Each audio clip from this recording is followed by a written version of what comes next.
பாரதி ராஜா அவர்களோட சமாதிக்கு முன்பு பாம்பு வந்திருக்கு அப்படிங்கிற மாதிரியான செய்தி வெளியாகி எல்லோருக்குமே மிகப்பெரிய ஒரு அதிர்ச்சியை ஏற்படுத்தியிருக்கு. என்ன நடந்திருக்கு அப்படிங்கிறதான் இந்த ஒரு வீடியோல நம்ம பார்க்க போறோம். பிரபல திரைப்பட இயக்குனரான பாரதி ராஜா அவர்கள் சமீபத்தில் வயது மூப்பு காரணமாக இறந்து போயிருந்தாரு. அவரோட மறைவுக்கு பின் தொடர்ந்து ஏராளமான செய்திகள் அவரை பத்தி பார்த்து வந்துட்டு இருக்கோம்.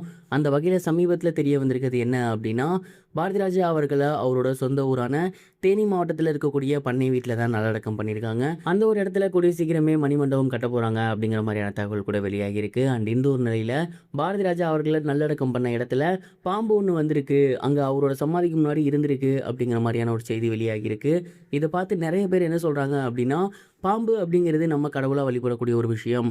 அதுவே பாரதி ராஜா சமாதி முன்னாடி நின்றுருக்கு அப்படின்னா கண்டிப்பாக அது ரொம்ப ரொம்ப நல்ல விஷயம்தான். பாரதி ராஜா அவர்களுக்கு அந்த கடவுளோட அனுகிரகம் கிடைச்சிருக்கு. கண்டிப்பாக அவர் கடவுளால் ஆசீர்வதிக்கப்பட்டிருக்காரு. அவருடைய ஆன்மா சாந்தி அடையும் அப்படிங்கிற மாதிரி நிறைய பேர் சொல்லி வந்துட்டு இருக்காங்க. மேலும் இன்னும் ஒரு சில பேர் என்ன சொல்கிறாங்க அப்படின்னா, அதெல்லாம் கிடையாது, இது ரொம்ப சாதாரணமான ஒரு விஷயம். சொல்லப்போனால் அவர் தேனி மாவட்டத்தில் இருக்கக்கூடிய பண்ணை வீட்டில் இருக்கார்.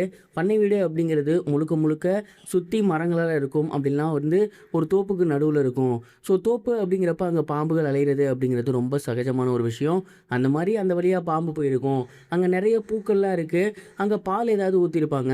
ஏன்னா ஹிந்து முறைப்படி இறந்து போனால் 2வது நாள் பால் தெளிக்கிறது அப்படிங்கிற மாதிரிலாம் சொல்லுவாங்க இல்லையா. ஸோ அந்த மாதிரி ஏதாவது பண்ணியிருந்திருப்பாங்க. அப்போ அதனால் கூட பாம்பு அங்கே நின்றுருக்கும். அண்ட் அந்த ஒரு இடத்த சுற்றி வந்திருக்கும். இதுதான் ப்ராக்டிக்கலி கரெக்டாக இருக்கும். மற்றபடி நீங்கள் சொல்கிற மாதிரிலாம் எதுவும் இருக்காது அப்படிங்கிற மாதிரி இன்னொரு தரப்பினர் சொல்கிறாங்க. அண்ட் இந்த ஒரு விஷயம் தான் சோசியல் மீடியாவில் ரொம்பவே வைரலாக போகுது. கடவுளை நம்புகிறவங்க அந்த மாதிரி நினைக்கிறாங்க, சயின்ஸை நம்புகிறவங்க இந்த மாதிரி நினச்சிருக்காங்க. எது எப்படியோ பட் இந்த ஒரு நியூஸ் இப்போ ரொம்பவே வைரலாக போய்கிட்டு இருக்குது. நீங்கள் இந்த ஒரு விஷயத்தை பற்றி என்ன நினைக்கிறீங்க? உண்மையிலேயே கடவுள் தான் அவர் ஆசீர்வதிச்சிருக்காரா, இல்லை மக்கள் சொல்கிற மாதிரி ப்ராக்டிக்கலாக இருக்குமா? உங்களோட தாட்டை மறக்காமல் கமெண்ட் பாக்ஸில் ஷேர் பண்ணுங்கள். இது ஒரு புறம் இருக்க, ஜெயிலர் 2ஓட கிளைமேக்ஸை மறுபடியும் ரீஷூட் பண்ணுறாங்க அப்படிங்கிற மாதிரியான தகவல் வெளியாகி எல்லோருக்குமே மிகப்பெரிய ஒரு ஷாக்கை ஏற்படுத்தியிருக்கு. நெல்சன் அவர்களோட இயக்கத்தில் சூப்பர் ஸ்டார் ரஜினிகாந்த் அவர்களோட நடிப்பில் வெளிவந்திருந்த படம் தான் ஜெயிலர். இந்த படம் ரசிகர்கள் மத்தியில் மிகப்பெரிய ஒரு வரவேற்பு பெற்று கிட்டத்தட்ட 500 கோடிக்கும் மேலே வசூல் அள்ளி இருந்துச்சு. அதோட தொடர்ச்சியாக ஜெயிலர் பாகம் 2 வரப்போகுது அனௌன்ஸ்மெண்ட் இருந்துச்சு. மேலும் 2026 மேக்கு இந்த படம் வரப்போகிற மாதிரி சொல்லியிருந்தாங்க. பட் இப்போ வரைக்கும் படத்தோட அனௌன்ஸ்மெண்ட் எதுவும் வெளிவராமல் இருக்குது. இதற்கான காரணம் என்ன அப்படின்னா, கெஸ்ட் ரோலுக்கு ஓகே சொல்லியிருந்த நிறைய ஆக்டர்ஸ் நோ அப்படிங்கிற மாதிரி லாஸ்ட் மினிட்ல சொல்லியிருக்காங்க. அது மட்டும் இல்லாமல் கிளைமேக்ஸ் எடுத்து முடிச்சு ப்ரொடக்ஷன் டீமுக்கு போட்டு காட்டும் போது அவங்களுக்கு சுத்தமாக பிடிக்காமல் இருந்திருக்கு. இதனால் மறுபடியும் ரீஷூட் பண்ணலாம் அப்படிங்கிற ஐடியாவுக்கு வந்திருக்காங்க. நெல்சன் அவர்கள் முதல் முறையாக ஒரு படத்தை 2வது முறையாக ஷூட் பண்ணுறாரு. இது எல்லாருக்கும் மிகப்பெரிய ஒரு ஷாக்கை ஏற்படுத்தியிருக்கு.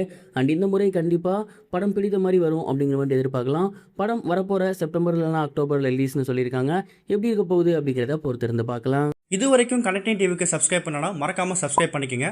உடனடி அப்டேட்ஸ் பெறுவதற்கு நோட்டிஃபிகேஷன் பெல்லையும் கிளிக் பண்ணிக்கங்க.